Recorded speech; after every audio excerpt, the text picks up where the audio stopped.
have devised. Very simple, but the most effective way of knowing.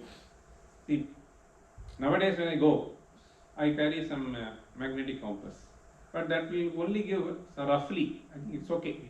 But for doing Sandhya Vandanam, it's 15 degrees this way, that way, doesn't matter, so we keep doing those who do. Okay, the other thing is, if you have to precisely make a construction, okay. So this has been, you would have seen certain temples constructed in India, where they will say, on a particular day during a particular period of time in the year, the sun will exactly fall on the deity from a small orifice which may be some hundreds of meters away. So this kind of a design is impossible unless you lay out, okay, the plan of the temple precisely oriented towards east-west. So how do they do that? So this is essential. The first thing that it is essential for the construction of sacrificial altars or temples, whatever it is. So even designing their own houses, they need to know that direction. That is a very simple thing. The second thing is latitude. See, once you know this direction, you may be able to know the latitude. Latitude is something which is extremely important for you to even know what will be the duration of the daylight.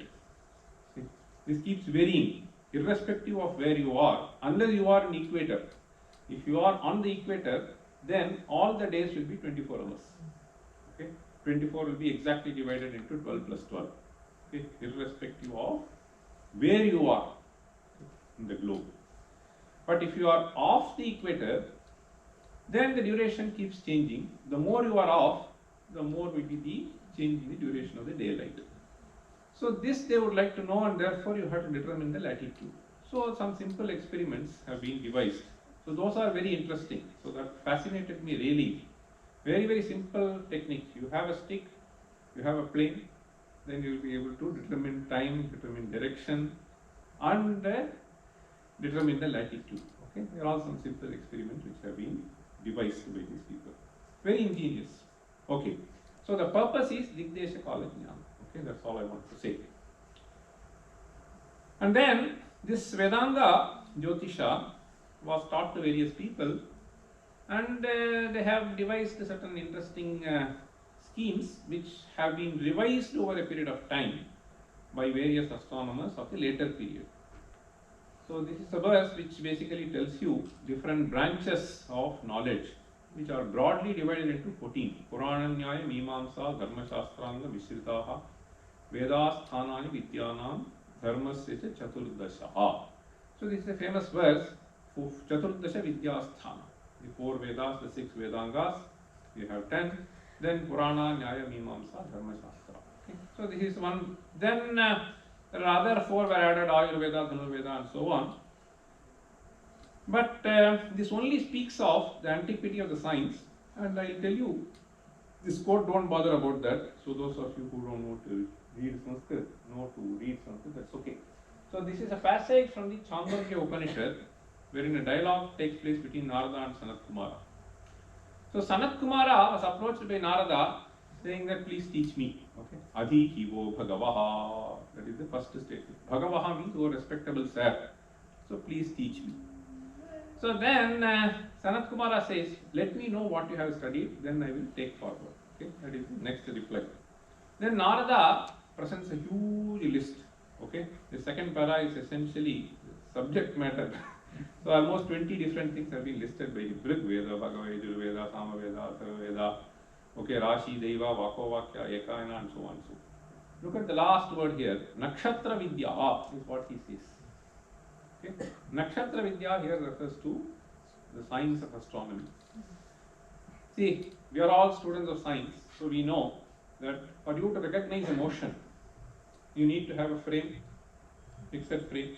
Without the fixed frame, you will not be able to see whether the motion is happening or not, right?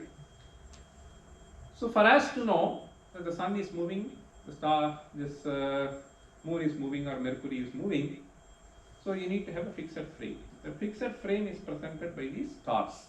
Okay, That's why it is called Nakshatra Vidya. So the stars present to us a certain fixed pattern in the sky, and in the background of the stars you see the motion. Okay. So that's the name. So this is as old as that, as an independent discipline of study. That is what I wanted to convey to you. So many things have been listed by him. So that is one part to understand the antiquity. So here is a quotation from a paper which is titled On the Astronomy of the Brahmins. Okay. This is written in 1790 by a famous person who was an extraordinarily brilliant person. So his name is John Playfair. This article is about 50-60 pages. So the knowledge got transmitted from, so the interaction between various societies and civilizations started around that time in a big way. And then some of the knowledge which the Europeans had, the way they were doing calendrical computations, got transmitted to this portion, and this got transmitted to the other portion, and so on. When this Playfair was trying to analyze, the accuracy with which the predictions were made by different civilizations, he was so astonished that the Indians had a method of computing various phenomena which were far more precise than what was available elsewhere. Okay. So the extraordinary precision made him wonder. So he does a serious analysis, okay, really long paper, very well done analysis. So then he says, one possibility is it could be pure coincidence. Okay, he presents three hypotheses. Okay. The kaka ukar panambal vandan. Okay, so this is what they say. So this is pure coincidence, is possibility. But then it can't be repeated. Okay. So therefore that has to be abandoned. Then he says, some ages ago, Newton among the Brahmins was there. But that is also not possible. Okay. So you leave the Lagrange and so on.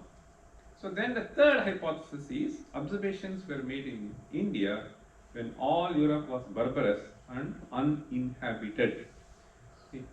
And those made in Europe 5,000 years later came in mutual support. So this is based on the analysis that he makes.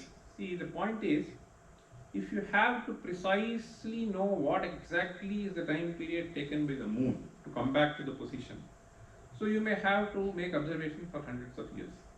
But if you have to do it for Saturn, for instance, which takes almost 30 years, okay, to make one revolution, in one lifetime you can at most three times you can see. So generations and generations of people have to precisely measure this, and they are not something which can be so easily measured, and the data has to be carefully transmitted. So this is what he means by saying, so the precision with which they have arrived at certain things.